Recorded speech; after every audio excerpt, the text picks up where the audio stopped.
इसलिए किसानी नेताओं के भाषणों में हमेशा रहता है, पर असली एजेंडा में कभी नहीं।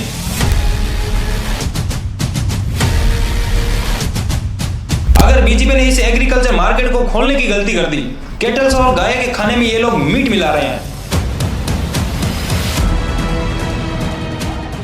जेनेटिकली मॉडिफाइड क्रॉप्स की गाजर जो यूज दिखा रहा है, ये ऐसी भारी पड़ेगी। इधर ट्रंप टैरिफ पे टैरिफ मार रहा है और इधर इंडिया में ट्रंप की आरती उतर रही है। जिस आइलैंड पे इंसान तक नहीं रहते थे, उस आइलैंड तक ट्रिप मार दी ट्रंप ने। ऐसा गेहूं उठा के भेजा यूएस ने इंडिया को, जो सूअरों के खाने के लायक था, इंसानों के नहीं।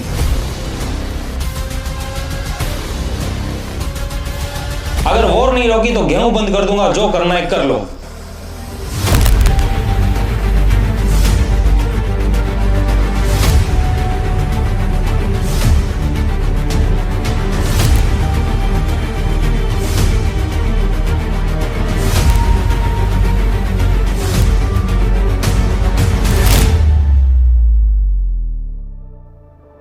नमस्कार दोस्तों, आज हम बात करेंगे उस शख्स की जिसके बारे में या तो बताया नहीं जाता या फिर आधा सच दिखाया जाता है। भारत में किसान नेताओं के भाषणों में हमेशा दिखता है, उनके वादों में दिखता है, उनके पोस्टरों में दिखता है, लेकिन जब बात आती है असली फैसलों की तो किसान कहीं पीछे छूट जाता है।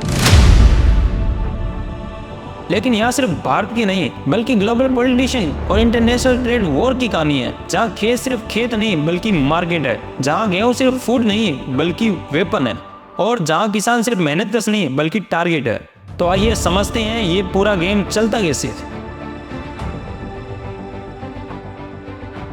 भारत में किसान को इमोशन से जोड़ा गया है, अंधाधुंध बोला गया है, लेकिन ग्राउंड लेवल पे क्या हुआ? खेत छोटे होते गए, रेटें बढ़ती गई और मुनाफा घटता गया और दलाल बढ़ते चले गए।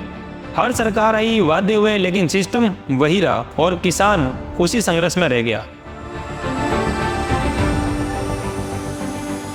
अब कहानी यहाँ इंटरनेशनल हो जाती है।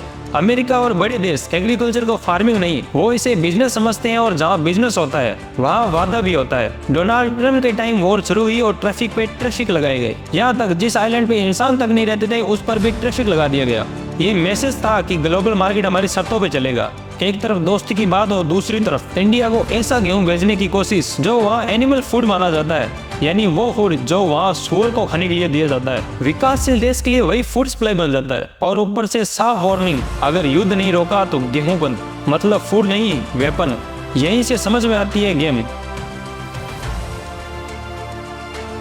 जीएम क्रॉप्स फ्यूचर है, प्रोडक्शन बढ़ेगा और मॉडर्न फार्मिंग आएगी, लेकिन रियलिटी नंबर 1 बीज किसान के नहीं रहेंगे, नंबर 2 हर साल बाहर वालों पे निर्भर रहना पड़ेगा, नंबर 3 खेत की मिट्टी और हेल्थ रिस्क, नंबर 4 कंट्रोल आपके हाथ में नहीं रहेगा। आज का फायदा फ्यूचर की बड़ी प्रॉब्लम बन सकती है, क्योंकि इंडिया में सबसे बड़ा एग्रीकल्चर मार्केट है। जनसंख्या, खपत और मांग।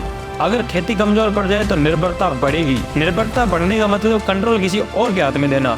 इसलिए कोशिश यही रहती है कि किसान कभी मजबूत ना बने, या तो वो कंफ्यूज रहे या तो वो डिविडेंड रहे। सवाल ये नहीं है कि किसान गरीब क्यों है, सवाल ये है इतनी मेहनत के बाद भी किसान आगे क्यों नहीं बढ़ता। खेती को आज भी उद्योग जैसा दर्जा नहीं मिला, आधुनिक सुविधाएं हर किसान तक नहीं पहुंचती। ग्लोबल पॉलिटिशियन में किसान सबसे बड़ा टारगेट है। ये वीडियो ना तो किसी सरकार के खिलाफ है ना तो किसी पार्टी के, ये सिस्टम वर्सेस रियलिटी की बात है। अगर इंडिया को स्ट्रॉन्ग रहना है तो किसान को स्ट्रॉन्ग होना चाहिए, क्योंकि किसान मजबूत नहीं तो देश कैसे मजबूत होगा। इस बारे में आपकी क्या राय है कमेंट बॉक्स में जरूर बताना। वीडियो कर देना लाइक और कर देना शेयर। मिलता हूँ आपसे नेक्स्ट वीडियो में।